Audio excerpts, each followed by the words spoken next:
my 5 tips to stay healthy in 2025. Tip number 1 is having health drinks and eating more mindfully. So when you have health drinks, you're basically having drinks that are basically advocating and helping towards your body feeling better, rather than having drinks that maybe give you a quick sugar rush or give you a caffeine rush and then at the end of the day you're depleted. You want to have drinks that kind of help instill energy throughout the day and help you to maintain your energy throughout the day. So I definitely say having more health focused drinks, and health can look different for everybody because everybody's body is different. So this isn't just to say have green juice, because that's not going to work for everybody, and it's also not what health is, at least in my opinion. So I definitely say having health drinks and eating mindfully. When I say eating mindfully, I mean when you are eating, be focused on the action of eating. Don't have your phone on or have your TV on or have your laptop on, or be distracted whilst you're eating, because it can help you to feel like you maybe need more than you do, or maybe you're eating and you're not really enjoying it because you're not paying attention to it. But when you take time, take a few deep breaths before you start to eat, and then once you're eating, you stay really focused on enjoying it. It can help make the food taste better. I don't know the science behind it, but it basically makes sure that you're more keyed into what you're actually putting into your body. And once you are eating it and you're feeling as though you're nourishing your body, you'll find that you don't actually have to eat as much in comparison to maybe eating less mindfully, eating distractedly. And also that you don't need that much of a larger portion. Have many smaller versions of the food that you want to eat, and because you're eating from many different plates and many different bowls, it kind of tricks your brain into thinking that you're eating more than you actually are. Now I think this is obviously conditional on what you are eating and how big the portion is, but it has been said, I think I'm gonna bob it up right here, that if you do eat from smaller amounts but from many different bowls and plates, it can trick your mind into thinking that you're eating more than you actually are, or that you're eating enough to be full. Contradictory evidence states that the plate size effect, as opposed to eating from multiple plates, was only shown to have significant effects for 3 out of the 9 participants. 5 of them showed no difference and 1 found mixed results. In a separate review, the relationship between plate size and intake was also seen to be contradictory. Thus, using small dishware to reduce food intake has yet to receive widespread support. When you eat mindfully, a tip to do that is to just take 3 deep breaths before you start eating. When you are eating, have at least 20 to 30 chews before you swallow your food, and then just put your utensils down in between each bite.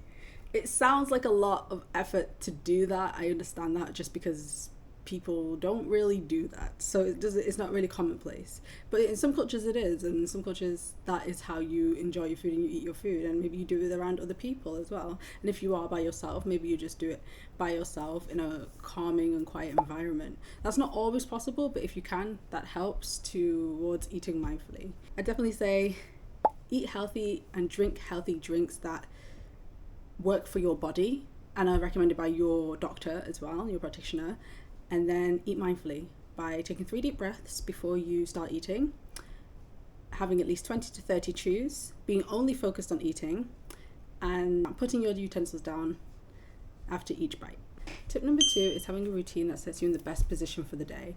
So your routine can look like you wake up at 5 a.m. and you start the day. Perhaps you start with a slow and gentle movement, maybe that's yoga, or you start with journaling and you start with drinking some water before you get ready for your day. But your routine can also look like you wake up, if permitted and if allowed, you wake up at 10 a.m. and you start your day that way. Perhaps you have an 11 a.m. workout class, or you start with preparing your breakfast and meal prepping your lunch, and maybe you then have meetings later on in the day. However you set up your routine, make sure that it's the best routine for you and that it works for your lifestyle, because you can see other people's routines that maybe start at 4 a.m. in the morning, 5, 6 a.m., maybe it starts later at 8 a.m.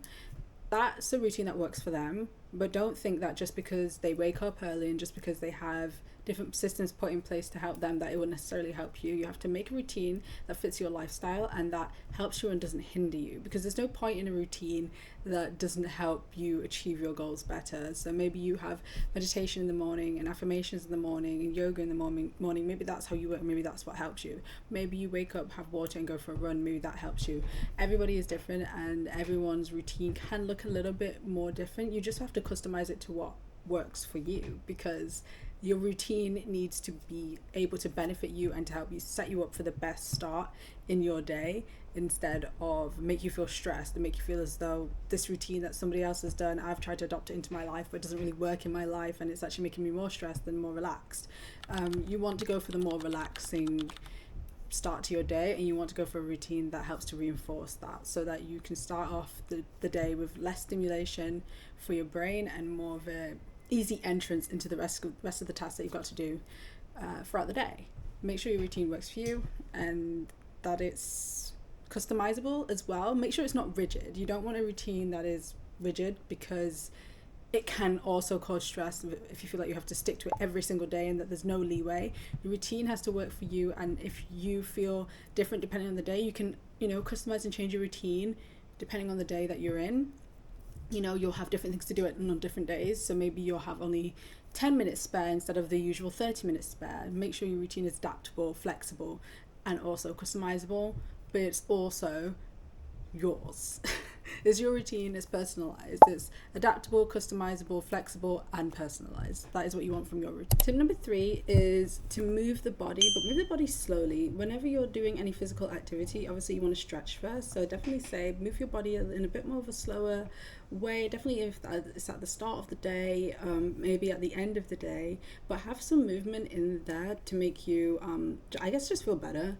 It definitely helps to release endorphins and to make sure that you feel, your best throughout the day. So if you have like a class that you go to, maybe it's yoga, Pilates, dance class, maybe it's a rowing class, maybe you do high rocks training, whatever it is, you always start off with stretching before you go into high intensity. So move your body mindfully as much as you can, and then move your body however you want. You can start that, but I definitely think when you ease your muscles into more of a slow movement before it's a quicker, fast, more constricted movement, it can make you feel better. So definitely include movement into your routine in 2025 to make sure that you feel your best. It's going to help. It does help. It always helps. Number 4 is more of a mental tip, and it's to do one fun thing for yourself every day. So actually it's more physical, but then it becomes mental because you're going to journal about it at the end of the day, and that's something that you can reflect on in your day. So perhaps you do work a 9 to 5, or you do work an 8 to 4, whatever it is that your work schedule is. Make sure that you include one fun thing every day in your schedule, in your routine, to bring that extra zest of life into your life again, because it's easy to get caught up in a routine and in the monotony that can happen in someone's life and can happen in life.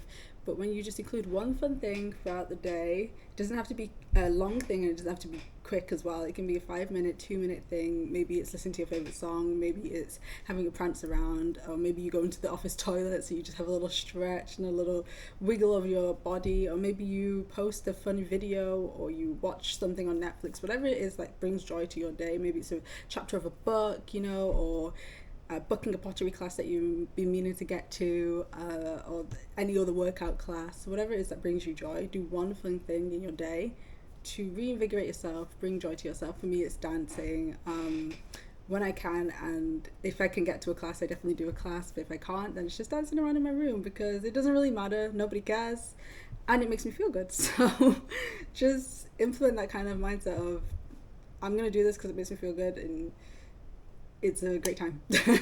Just one fun thing that brings you joy in your day, definitely incorporate that into your 2025 and you'll feel better. Move in a way that benefits your body, move in a way that feels best. As long as you're moving, even if that's walking, it's still movement. Move and feel your best. Last and most crucial step, sleep. Sleep, please sleep. I think that it's the most helpful tip, and it's the most slept on tip. You need to sleep. You need to be reviving your body. You need to be having those 7 to 8 hours, 9 to 10 hours, whatever it is that you need. Have the sleep, because that is when your body repairs itself. That is when your body stores the information you took in from the day. That is when your body makes those neural connections that you're going to need to rely on for the next day. That is when your body digests. That is when your body literally repairs you. I feel like everybody does understand the importance of sleep. Is it harder to implement into your life, and is it easier to say than to do? Of course it is. But that doesn't stop you from prioritizing it. That doesn't stop you from making an actual effort to sleep at a better time, your time that works best for you. Even if it's only 1 hour extra, even if it's only 2 hours extra, as long as it's an improvement on your current sleep schedule that you feel like you need to change, do it, implement it. You'll be able to think more clearly, your skin will be better, your nails will be better, everything will just function better. Do it, just sleep, okay? Just imagine that your body functions like your device. At some point it's going to need charging. At some point you need to charge, you need to recharge. That is what happens when you sleep. Sleeping is where you recharge, sleeping is where you recalibrate. So sleep. And yes, it is easier said than done. And if you need help sleeping, obviously that is when you contact your doctors and anybody trained and medical professionals to help you sleep better. But if it is something that you have control over and you have the ability to do and to implement into your routine a bit more seamlessly, definitely do it, prioritize it. Sleep will change everything. Sleep will change how you think, basically, and how you think dictates how you see the world. So sleep. Thank you for watching. I hope you enjoyed the 5 tips to help you stay healthier in 2025. Like and comment and subscribe if you want to, and just try. All you have to do is try. All you can do really is try your best, try your hardest to implement some of these tips into your routine and see how it changes how you currently function. I think it will help, so do it if you wanna. I definitely recommend the last tip, which is sleep. Do that one. But yeah, I hope you enjoyed, and I will see you in the next video.